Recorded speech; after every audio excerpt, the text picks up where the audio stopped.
Assalamualaikum warahmatullahi wabarakatuh. Selamat malam semua. Selamat datang di acara podcast kami, yaitu Podcast Jejak Kegelapan. perkenalkan, saya Eliananda sebagai host. Saya Haris Akbar sebagai host. Saya Alia Rahma sebagai host, dan di sini ada narasumber kita yaitu Fikran Azima. Baik, nama saya Fikran Azima. Saya di sini sebagai narasumber dari podcast Jejak Kegelapan. Oke. Jadi dari narasumber kita ini, dia itu sering mengalami pengalaman mistis. Jadi kita ingin mendengar nih cerita-cerita mistis dari Fikran Azima. Coba ceritain pengalaman-pengalaman yang pernah kau alami. Yang paling mencekam, yang paling membekas gitu. Dulu waktu aku lagi bangun rumah nih di Lok Sumawe di Belang Raya. Di situ ada, kan aku lagi bangun rumah nih di Belang Raya dekat tong sampah tuh. Pas dibangun rumah dalam lorong tuh ada satu makhluk yang memang nggak kasat mata. Jadi waktu aku lagi tidur di situ sama ayah aku, ngedengar nih suara semak-semak, cis kayak tuan. Keluarlah aku sama ayah aku kan. Ayah aku udah persiapin Hondanya. Pas kami lihat dari jauh, rupanya tuh ada kasat mata tuh memang ngeganggu kali. Jadi aku di situ mencoba untuk bela diri dong. Lempar lah ranting kayu di situ. Pas ku lempar, tembus pandang. Habis itu disitulah waktu aku udah lempar tuh, yang lari pertama tuh bukan aku, ayah aku yang lari pertama. Di situ ayah Jadi ini ceritanya horor sama Komedi. ya. Jadi waktu Adrenalin. waktu dilempar tuh ayah aku duluan lari pertama naik Supra gitu kan. Aku ditinggalnya di situ. Sumpah, maka itu aku terus itu baru satu pengalaman. Enggak, Mungkin dari kalian ada pengalaman lain. enggak. Pas bentuknya tuh kayak mana? Bisa jelasin nggak? Apa namanya? Kan kelihatan tuh. Jelas sekali kelihatannya tuh kayak mana? Kayak mana tuh bentuknya? Pocong kah? Iya, Kuntilanak cewek kah? kah? Kamu menyerupai apa gitu? Menyerupai Cewek baju putih kayak itu. Itu pun kita nggak bisa bilang dia cewek karena memang nggak kasat mata kali. Tapi Betul-betul rambutnya panjang. nggak nampak rambut. Terus Kaku. kaku. Mm-mm. Kaku kayak mana? Kaku cuma berdiri doang di situ. Oh. Nggak tubuhnya tuh betul-betul keras kayak gitu. Tapi Cuma putih? betul. Oh, putih dia. Terus di semak-semak panjang, semak-semak setinggi badan kita. Oh. Nah, gini. Terus kira-kira berapa lama dia berdiri di situ? Nggak tahu karena aku udah kabur. Berarti dia sudah kabur ya? Jadi hantunya berhasil lah menakutinya. Habis itu masalahnya udah siap kabur itu, pulang ke rumah nih tidur. Besoknya balik lagi untuk jaga rumah biar nggak kemalingan di situ karena wilayah Hagu Barat Laut di Belang Raya itu rentan maling, ambil kayu kayak ituan. Waktu balik lagi besok nggak ada lagi dia di situ. Entah karena emang nggak ada lagi kayak gitu, nggak tahu kejadiannya. Ya udah lanjut tidur lagi itu. Itu kami kunjungan ke sana setiap jam 2 malam. Gitu.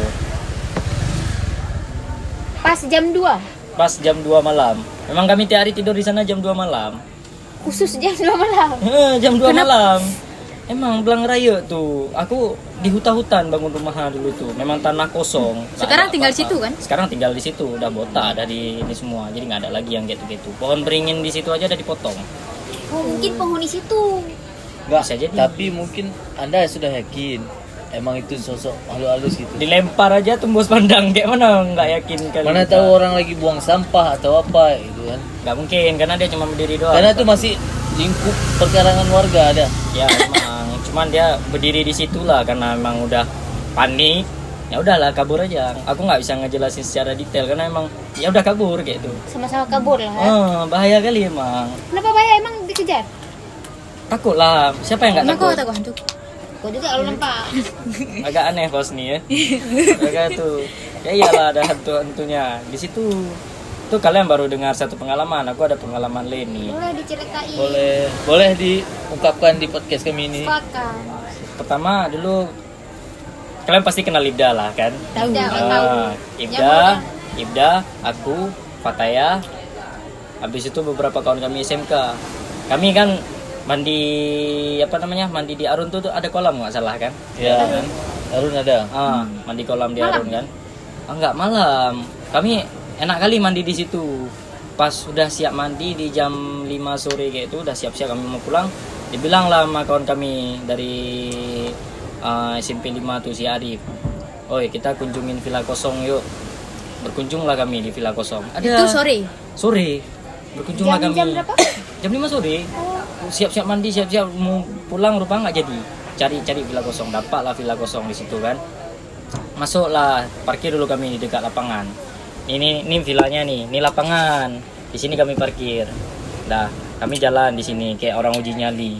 Entah apa kami bawa senter lah, ranting kayu lah, masih SMK. Masuk kami.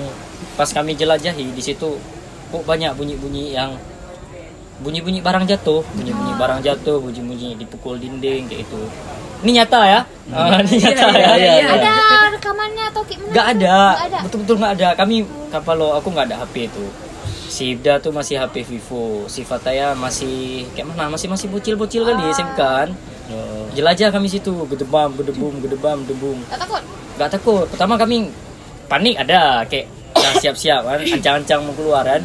Pas udah ada satu bunyi itu di lantai 2-nya kan, villanya tuh lantai 2-nya kosong, cuman plafon kayak gitu. Disitulah bunyi tepung bunyi kayak itu. Mana ada, kami lari rame-rame keluar, langsung pulang di situ, nggak pergi lagi ke villa tuh, sumpah. Kirain bakal lihat hantu tuh dah. Karena jam 5 sore kayak bukan hantu, lebih tepatnya kayak orang-orang stres kayak itu enggak. Jadi kalian mungkin itu dalam posisi kalian semua ini lagi capek-capeknya. Jadi panik. Ilustrasinya ini makin kuat. Jadi kalau misalnya ada suatu barang kayak gitu yang kalian melihat aneh itu, mungkin kadang-kadang itu suara. rasa capek. Kita juga kayak gitu, kayak di mana-mana. Maka itu tuh cuman pengalaman horor aku, cuman ada 2 biji pengalaman horor. Sisanya aku nggak ini kali kayak diganggu kayak itu, nggak apa-apa lah. Tapi dari host ada pengalaman horor. Haris mungkin pas ikut PDKT di kampus ada. Sampai di kampus. Ya, aku tapi malamnya udah pulang. Kayak mana? Bebal kali. Oh, di kampus ada satu. Ada Di kampus nih menarik, gengs. si putih sama si merah. Waduh. Itu yang paling Si paling nih. famous di kampus Supoliteknik kan? Supoliteknik Usahain. Mungkin kita yang jadi panitia PDKT kan nggak ada ngerasain karena kita di luar kan. Tapi beberapa orang bilang ada di auditorium. Auditorium si merah. Dulu ada rekaman CCTV-nya tuh, dia ngegeser-geserin kursi. Gini, maaf kalau saya potong. Bentuknya si merah itu apa ya? Apakah bajunya atau mukanya gitu? Karena sebagian kami alhamdulillah belum pernah lihat gitu sosok si merah masih putih gitu kan. Jadi kami penasaran nih apa Bentuknya ya bentuk kayak mana? yang apa yang dikasih namakan merah atau yang putih atau Itu lebih kenapa tepat, nggak hitam? lebih tepatnya cerita horor dari anak-anak kampus Poltek. Cerita turun-temurun, Kita ada satu kawan yang udah ngelihat secara langsung. Namanya Ryan Bari. Ya. Mungkin kalian kenal kan? Kenal. Dia dulu pas kita PDKT tahun kita itu, dia mandi nih di gedung utama kita dulu, Lantai 3. utama dulu. Lantai 3. Ya. Mandi dia. Kau juga mandi kan? Ya. Lagi. Masalah si Bari mandi sendiri. Dia waktu mandi itu dia ceritain ke aku tuh, waktu mandi dia ada sosok yang ngintip dia, warna merah. Jadi dia waktu ngedip mata tuh kayak ada sesosok. Kan kita kalau kedip mata tuh kan cuman hitam, habis itu ada merah-merahnya. Pas dibuka nggak ada apa-apa di atas. Disitulah baru kita tahu rupanya sebelum si Bari mandi itu udah ada yang kerasukan kan, kawan kita kan. Nggak perlu kita sebut namanya, ada yang kerasukan. Disitulah kenapa dikenal si merah masih putih. Si merah ini dia sering di auditorium sama gedung T. Kita banyak kawan-kawan kita juga kayak si Yuni ngelihat ada sosok situ di gedung lama tuh. Lantai 3. Kalau si putih ini lain lagi, dia si putih ini yang ku dengar dari alumni 2019, dia tuh anak kecil.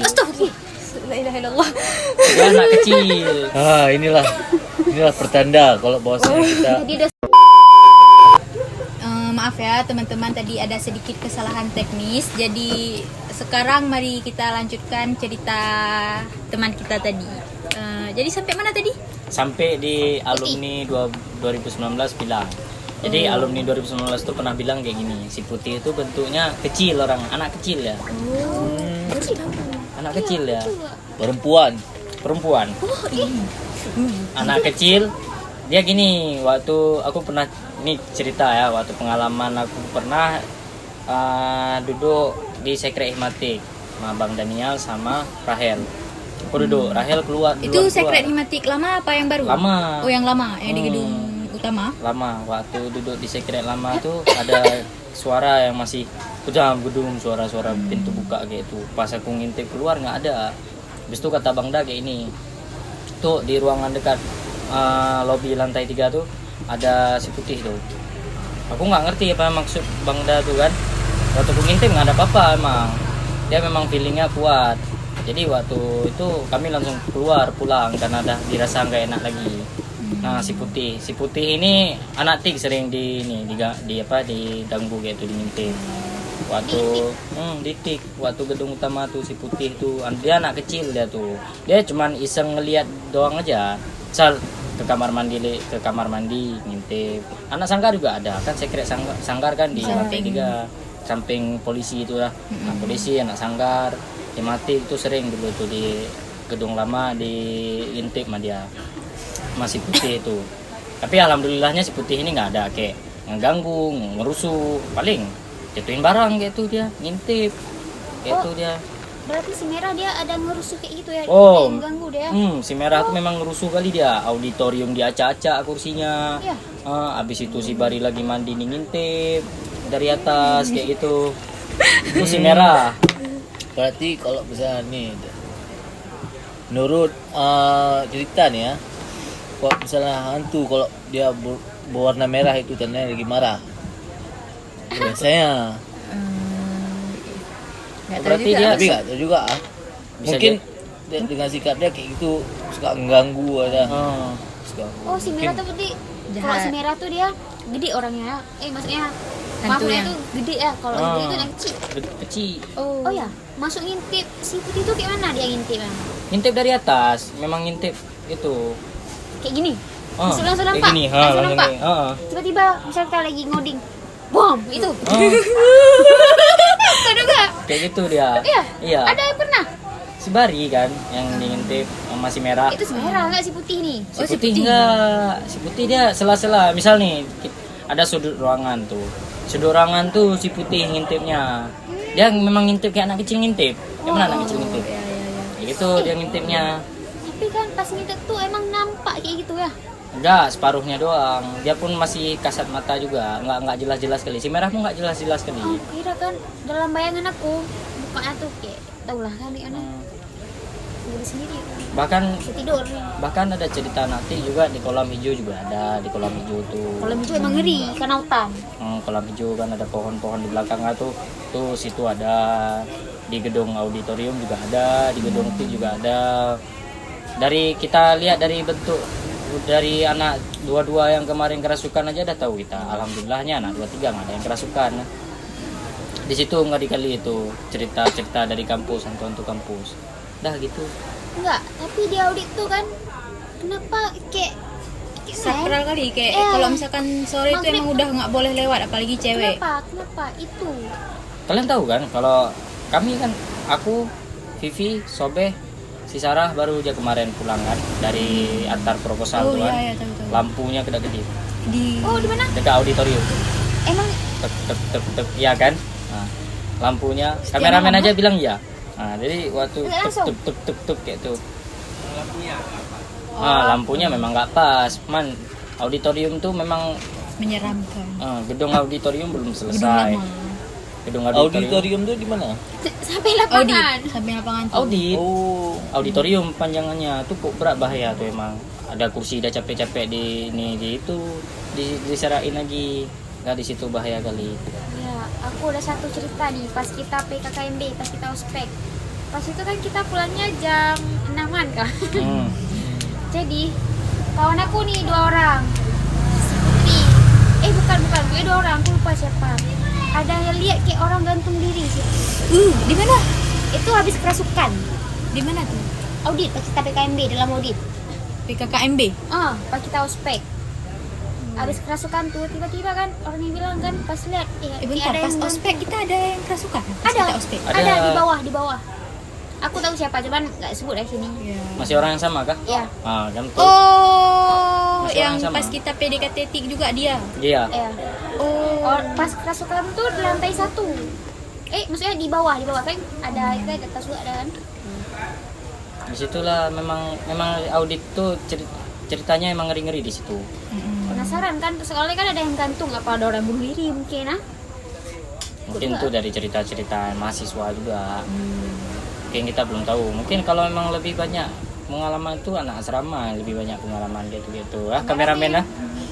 Kameramen banyak dia pengalaman horornya. Dia nggak cerita aja. Banyak asrama. Apalagi ini mau dibuka asrama baru kan di belakang, agak belakang lah. Belakang SG kan ada asrama baru, di situ juga ada cerita-ceritanya. Di situ belum finishing, belum penyelesaian kan Rama tuh. jadi kita tunggu aja nanti cerita-cerita selanjutnya di asrama baru ya. Jadi itu saja cerita dari pengalaman narasumber kita. Sekarang kita masuk ke sesi tanya jawab di GTRM. Jadi di sini ada yang nanya nih, Kak, di gedung TIK ada nggak sih hantunya? Gimana ya cara bilangnya? Ada, cuman ya karena di gedung TIK yang baru ya, nggak terlalu nampak aja mungkin lah karena lebih terang juga, masih baru. Walaupun masih baru tapi nggak terlalu banyak. Nggak ada unsur horor-horornya enggak kayak mistis sekali enggak. Tapi dari kau sendiri ada nggak pas gedung baru dibangun kayak gitu? Ada pernah ngalamin juga sekali pas waktu itu semester 2 kalau nggak salah. Jadi hari itu siang lupa jam berapa, mau sore-sore kayak itulah, jam 3-an. Jadi itu cuma ada TRMM 1B di gedung TIK yang baru. Waktu itu mungkin 1A nggak ada masuk jadi waktu itu masih cuma TRMM doang yang ada di gedung. Terus yang pertama tuh aku coba kan di atas kan. Pertama sama siapa? Sama Sarah. Terus turun aku karena takut, tapi nggak ada apa-apa, cuma takut doang lantai 3. Udah turun lagi nih. Habis itu pas turun lagi nih, dia bilang lah sama ada kawan kita namanya juga Maya satu lagi. Dia bilang, yuklah naik lagi kita tes doang, yuk. Oke, aku jawab oke, yuk, gitu kan. Jadi di situ naiklah aku, Maya sama Sarah gitu ya. Jadi aku iseng aja ngevlog, kayak ngevlog ala kayak itu. Pertama jalan ke lorong yang paling ujung ke jendela gitu kan. Pas baliknya iseng ngevlog nih, aku masih iseng ngevlog ya. Ngomongin apa ya? Lupa aku ngomongin masalah ini kan nih ke lantai 3 nih guys, kayak gitu kan. Terus Maya kan aku Sarah sama Maya. Maya berhenti karena ada yang dorong meja. Padahal di lantai 3 itu udah kami lewatin di ujung ada orang. Ada orang. Posisi malam. Enggak, itu yang kerjaan yang tadi. Itu kosong. Terus iya kosong memang. Terus kan ada suara kayak meja kayak itu kan. Pertama aku nggak ngeh. Di suara kedua aku ngeh kayak ada yang dorong meja tuh. Terus aku Sarah sama Maya berhenti di ketiga. Pas kami berhenti, ada pas suara kedua nih ada suara ketiga lagi. Serut kayak itu betul-betul suara meja besi yang didorong. Itu langsung aku HP kayak gini lari. Betul-betul lari ke bawah sambil teriak larinya. Tapi itu ada terekam, cuman karena udah aku hapus di HP tapi masih ada di di RCD, cuman nggak bisa dicari teman-teman. Mungkin nanti akan kami sisipkan sedikit kalau ada atau ada akhirnya. Jadi cuman gitu sih yang ada ceritanya. Jadi sampai sini aja podcast kami yang berjudul Jejak Ungkapan. Kalian buat teman-teman yang mungkin ada cerita ataupun ada mau tanya-tanya apapun bisa langsung ke IG kami TRMM 2B. Nanti kami tulis di bawah ini. Dan di sini saya sebagai host pamit undur diri. Saya Alia Rahma. Saya Hasan Bar. Saya Elia Menda. Dan narasumbernya juga pamit undur diri. Siapa namanya? Pikiran Azima. Sekian dari kami. Bila ada kesalahan kata, kami mohon maaf. Kami undur diri. Assalamualaikum warahmatullahi wabarakatuh. Jangan lupa bayar